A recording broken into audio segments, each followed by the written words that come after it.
अभी कुछ दिन से एक किताब पढ़ रहा था मैं, everybody loves a good drought. वो अंग्रेजी माध्यम की किताब है और उस किताब को लिखा है मशहूर पत्रकार पी साईनाथ ने। वो किताब मुझे बहुत अच्छी लगी, इसलिए उस पर मैं कुछ चर्चा करना चाहता हूँ। किताब राजनीति पे नहीं है, किताब खेलकूद पे नहीं है, किताब किसी फिल्म पे नहीं है, अपितु किताब पूरे भारत की व्यवस्था के ऊपर है।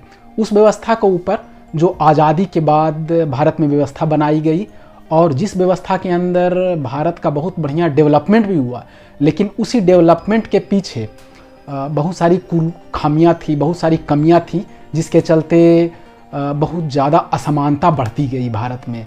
तो उस किताब में पी साईनाथ ने, जो मशहूर पत्रकार थे, 1996 या 93 के आसपास एक किताब लिखी थी, जो आज़ादी के बाद 3-4 दशकों के बीच में जो भारत में डेवलपमेंट हुआ उसके ऊपर उन्होंने जाकर ग्राउंड जीरो रिपोर्टिंग करके उस किताब को लिखा था। 90 के दशक में भारत में जो जनगणना हुई थी, तो उस जनगणना में भारत के जो सबसे पिछड़े और अविकसित जिले थे, उन जिलों में वो गए और उन्होंने वहाँ की स्थिति को देखा, वहाँ की परिस्थिति को देखा और उसके पिछड़ेपन के कारणों को वो जानने की कोशिश की और उन कारणों को उन्होंने इस किताब में समेटा है। तो उस किताब को अभी मैं कुछ दिनों से पढ़ा और मुझे बहुत ही ये किताब एक तरह से आई ओपनर का काम करती है। ये किताब मुझे ये किताब बहुत प्रभावित की और इस किताब को रेमन मैग्सेसे अवार्ड से सम्मानित किया गया है। इस किताब की शुरुआत एक सर्वे को दिखाकर किया गया है। भारत की जो सबसे ऊपर टॉप 1% सबसे धनी लोग हैं, उनके हाथ में कुल भारतीय संपत्ति का 35% हिस्सा है। ये सर्वे किया गया था 2000 के आसपास और फिर यही सर्वे किया गया 2015 के आसपास। तो ये इस सर्वे में ये बात निकल के आई कि भारत के उसी 1% धनी लोगों के पास यह संपत्ति 35% से बढ़ के 55% तक चली गई। जबकि यही इसी तरह का एक सर्वे किया गया था अमेरिका के संदर्भ में। तो ये बात निकल के आई कि जिस समाजवादी भारत में टॉप 1% लोगों के पास देश की कुल संपत्ति का 55% है, जबकि पूंजीवादी देश अमेरिका में यही संपत्ति केवल 45 या 42% है। यानी कि हम ये कहते हैं कि अमेरिका पूंजीवादी देश है, अमेरिका व्यापारियों का देश है, धनियों का देश है, जबकि भारत एक समाजवादी देश है। तो ये इसमें ये दर्शाता है कि ये बहुत बड़ा विरोधाभास है। भारत में पैसे का या धन का केंद्रीकरण टॉप 1% लोगों के पास बहुत ज़्यादा है, वहीं अमेरिका में टॉप 1% लोगों के पास उतना केंद्रीकरण नहीं है संपत्ति का जितना भारत के पास है। यानी कि भारत में जो नीचे गरीब तबके के लोग, वो इतने गरीब है कि उनका कैलकुलेशन करना मुश्किल है, जबकि अमेरिका में ये स्थिति नहीं है। इस सर्वे से ये बात निकल के आई है कि अमेरिका में गरीबी रेखा के नीचे लोग हैं या नहीं हैं, पर नीचे लोगों के पास इतनी संपत्ति है, इतने पैसे हैं कि वो आराम से खा पी सकें, आराम से अपना जीवन यापन कर सकें, जबकि भारत में वैसा नहीं है। और यह प्रतिशत दिनों दिन बढ़ता जा रहा है। 2000 में यह प्रतिशत 35% था, 2015 में यह प्रतिशत 55% हो गया और अब जबकि 2015 के बाद हम लोग 22-23 में चल रहे हैं, तो ये प्रतिशत और बढ़ता ही गया होगा। तो ये कैसे ये प्रतिशत बढ़ता जा रहा है और जो पिछड़े लोग हैं, जो गरीब लोग हैं, उनकी गरीबी और कैसे बढ़ती जा रही है, इसका कारण इस किताब में देने का प्रयास किया गया है। जब राजीव गांधी ने कहा था कि ऊपर से, यानी कि केंद्र सरकार से 1 रुपये भेजा जाता है विकास के खर्च के नाम पे, तो नीचे पहुँचते पहुँचते 18 पैसे पहुँच पाता है और बाकी के जितने पैसे बचते हैं वो कहीं ना कहीं किसी न किसी वजह से लूटमार का शिकार हो जाता है, यानी कि लीकेज का शिकार हो जाता है। बिचौलिए खा लेते हैं, बड़े बड़े नेता उसमें अपना शेयर ले लेते हैं, बड़े बड़े अधिकारी उसको भ्रष्टाचार करके उसको खा पी जाते हैं। वो एक एग्जाम्पल था जो भारतीय राजनीति में बहुत ज़्यादा चर्चित हुआ था। इस पुस्तक में यह दिखाया गया है कि आज़ादी के बाद पिछले 4 या 5 दशक में जो देश में तरक्की हुई, बड़े बड़े बांध बनाए गए, बड़े बड़े पुल बनाए गए, बड़े बड़े पशु अभयारण्य बनाए गए और इसके अलावा बड़े बड़े रोड बनाए गए, इंजीनियरिंग कॉलेज बनाए गए, सेना के लिए बड़े बड़े सेना के स्टेशन बनाए गए।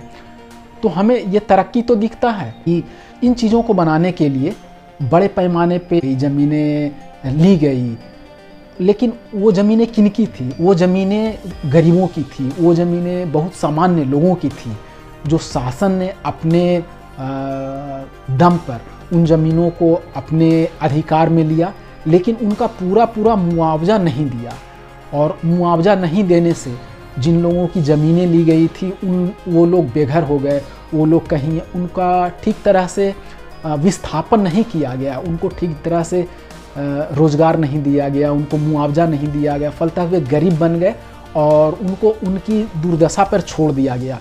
लेकिन उनके लिए सरकार की तरफ से पर्याप्त धनराशि निकाली गई थी, उनका बजट निकाला गया था, जो कि वो बजट कुछ तरक्की के काम में इस्तेमाल किया गया, कुछ उसका बहुत बड़ा हिस्सा नेताओं ने भ्रष्टाचार की भेंट चढ़ा दिया, उसका बहुत बड़ा हिस्सा बिचौलियों ने उसका बहुत बड़ा हिस्सा अपने पास रख लिया, उसका बहुत बड़ा हिस्सा अधिकारियों ने रख लिया। लेकिन जिनको असली उसका फ़ायदा मिलना चाहिए, फिर जिनकी ज़मीनें ली गई थी, जिन आदिवासियों से जंगल छीन कर वहाँ पे बड़े बड़े अभयारण्य बनाए गए थे और जिनको फ़ायदा मिलना चाहिए, उनको वो फ़ायदा नहीं मिला, फलतः वो और गरीब हो गए। वही उस सर्वे में दिखाया गया है कि गरीब होने का ये बहुत बड़ा कारण रहा है। इस किताब का नाम है everybody loves a good drought. तो किताब के शीर्षक से समझ में आता है कि प्रत्येक व्यक्ति अकाल को, ड्राउट का मतलब होता है अकाल, तो प्रत्येक व्यक्ति अकाल को क्यों पसंद करता है आखिर? क्योंकि जबकि अकाल से हजारों हजार लोग बेघर हो जाते हैं, बर्बाद हो जाते हैं, अकाल के चलते भूखमरी हो जाती है, तो हजारों हजार लोग, लाखों लोग भूखमरी के शिकार हो जाते हैं, असमय मारे जाते हैं, गरीबी में चले जाते हैं। फिर भी इतना इसका नकारात्मक प्रभाव होने के बावजूद आखिर किताब का शीर्षक क्यों दिया गया है कि everybody loves a good drought? आखिर कौन वो वर्ग है, कौन वो व्यक्ति है जो अकाल को पसंद करता है? अपर क्लास के लोग हैं, धनी वाले लोग हैं, यानी जो जिनकी पहुंच सत्ता तक है, जो राजनीति करने वाले लोग हैं, वो लोग अकाल को बहुत पसंद करते हैं।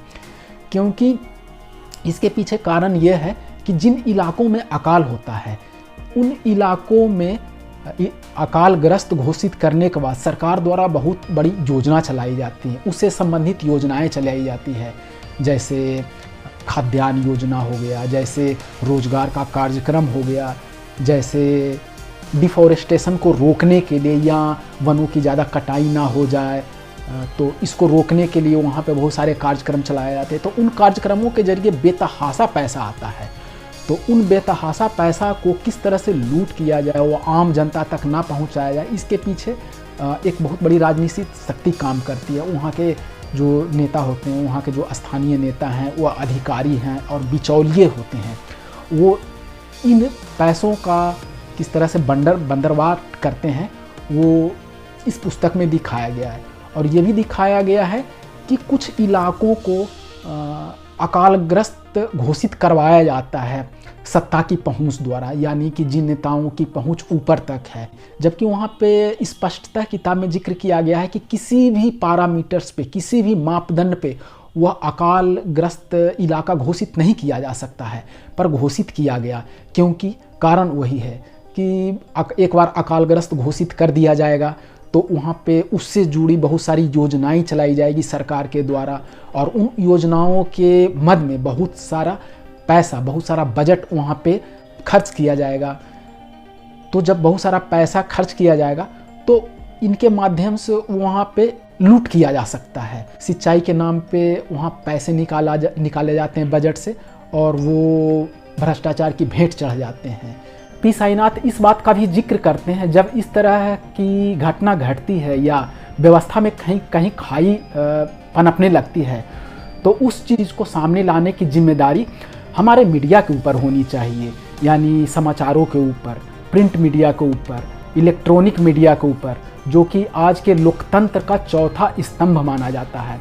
लेकिन मीडिया जगत भी इस मामले में कहीं ना कहीं फेल रहा है।